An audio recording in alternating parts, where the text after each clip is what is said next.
साथियों नमस्कार, जोहार। जीटी रोड लाइव में आपका स्वागत है। मैं हूं अभिषेक सिंह। साथियों, झारखंड में अबुआ सरकार नहीं बल्कि बबुआ सरकार है, ये कहना मेरा नहीं है साथियों, ये कहना है नेता प्रतिपक्ष बाबूलाल मरांडी का।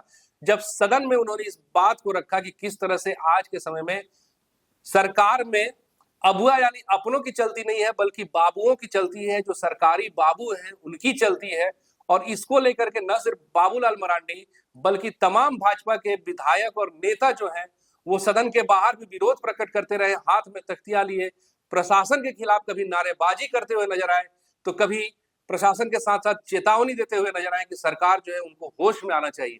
हालांकि हमने लगातार अपने वीडियो में चर्चा किया है साथियों कि किस तरह से भाजपा जो है, नेता प्रतिपक्ष हो या फिर भाजपा के तमाम जो विधायक हो या भारतीय जनता पार्टी कह लीजिए, क्या अपने पूरे फॉर्म में है और उसके साथ ही साथ क्या जो विपक्ष की भूमिका है उसको सही से निभा रही है।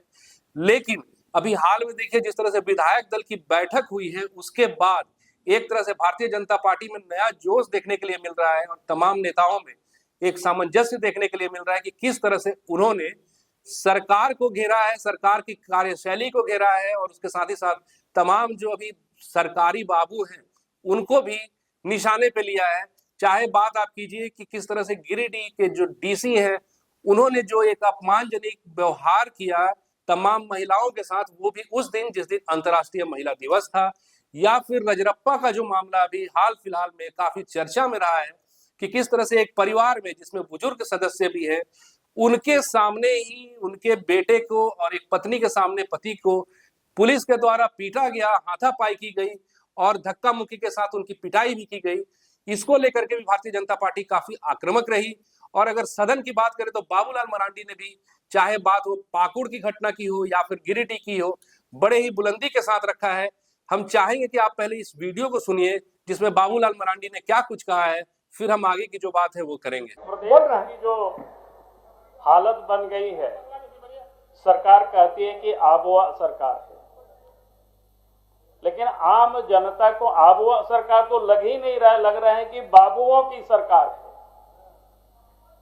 और जिस प्रकार से इस राज्य में भ्रष्टाचार चरम पर है, कानून व्यवस्था तो बिल्कुल एकदम बिगड़ा हुआ है।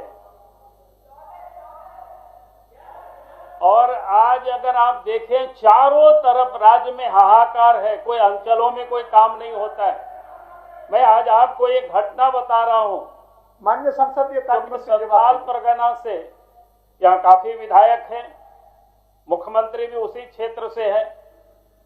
दुमका में आप सबको ध्यान में होगा, पिछले 24 तारीख को वहां मजदूर यूनियन के नेता को गोली लगती है और आज तक अपराधियों को पकड़ा नहीं गया है। और आज वहां के मजदूर यूनियन ने, ट्रक एसोसिएशन, बस एसोसिएशन वालों ने पूरा बंद कर रखा है, हड़ताल कर रखा है।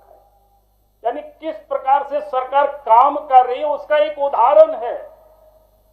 फिर आपने देखा कि पिछले दिनों यहाँ राजरप्पा मंदिर में कैसी घटना घटी, टंडवा में सीओ की घटना घटी, गिरिडीह में आप देखे किस प्रकार से महिला दिवस के दिन उपायुक्त ने जल सहियाओं के साथ जो बर्ताव किया, जो व्यवहार किया, तो ये कहां से लगेगा कि ये सरकार आबुआ सरकार है। कानून व्यवस्था तो आए दिन बिगड़ा हुआ है अध्यक्ष महोदय। और सदन में भी मंत्रीगण कैसे उत्तर देते हैं। कल एक घटना को हम देख रहे थे, सुन रहे थे, सत्ता पक्ष के विधायक थे जो सवाल उठा रहे थे और भूमि सुधार मंत्री वो इतना ही पूछ रहे थे कि ये बताओ किसने बेचा और किसने खरीदा, उसका नाम तो है लेकिन बेचा किसने वो नहीं बता रहे थे, वो इधर से उधर भाग रहे थे। तो लगता है कि सरकार यहाँ हेमंत सोरेन की नहीं चल रहा है, यहाँ मंत्रियों की नहीं चल रहा है, सरकार लगता है बाबू लोग सरकार को चला रहे हैं।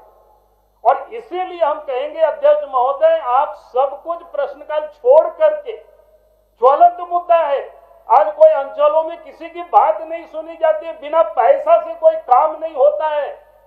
बहस इस पर होनी चाहिए कि हम प्रश्न उत्तर करके कोई सवाल, यहाँ कोई उत्तर मिलता नहीं है और उत्तर मिलता उससे कोई कार्रवाई होता नहीं है। कल भी आपने देखा कि जो पिछले कई सदस्यों ने सवाल को उठाते हैं कि भाई पिछले सत्र में भी उठाए थे वही जवाब था और इस सत्र में भी वही जवाब मिल रहा है। इसका अर्थ है कि कोई काम होता नहीं है, सरकार पदाधिकारी काम करते नहीं है, करा नहीं पाते। इसलिए हमने कहा कि ये सरकार आबुआ नहीं है, सरकार ये बाबू लोगों की सरकार है और इस पर बहस होनी चाहिए। अध्यक्ष महोदय, हम यही आप सबसे निवेदन कर रहे हैं। तो साथियों, सुना आपने बाबूलाल मरांडी ने क्या कहा। हालांकि अगर बात आप अपराध की करें तो झारखंड की जो आपराधिक व्यवस्था है या फिर झारखंड में जो अपराधियों का मनोबल है वो काफी बढ़ा हुआ है। इसके कई एक उदाहरण आपने देखे होंगे कि किस तरह से, चाहे बात सूर्या हांसदा की हो या फिर उसके बाद पहाड़िया राजा जो है सोमा मुंडा की जो हत्या हुई, किस तरह से अपराधियों ने दिन दहाड़े सोमा मुंडा की हत्या कर दी। हालांकि उसके बाद तमाम राजनीतिक गलियारों में इसकी चर्चा तेज हुई और काफी विरोध प्रदर्शन भी हुए, तब जाकर के उसके जो हत्यारे हैं वो पकड़े गए। और अभी भी अगर आप हाल फिलहाल में राजधानी की ही बात कीजिए तो जिस तरह से कि एयरपोर्ट के पास गोलीबारी हुई हो या लगातार इस तरह की जो घटनाएं हुई हो, ये साबित करती है कि वर्तमान में झारखंड में अपराधियों के हौसले बुलंद है और इसको लेकर के सरकार को सख्त कदम उठाने की आवश्यकता तो है। हालांकि आप देखिए, कई तरह से चाहे बात अतिक्रमण की करे या कई एक घरों को तोड़ने की करे, वहां भी सरकार के बाबुओं की चलती रही है लगातार। न नोटिस दिया गया, ऐसा आरोप लगाया जाता है कि न सरकार के द्वारा नोटिस दिया गया, ना ही कोई सूचना, और सीधे सीधे कई एक घरों को उजाड़ दिया गया।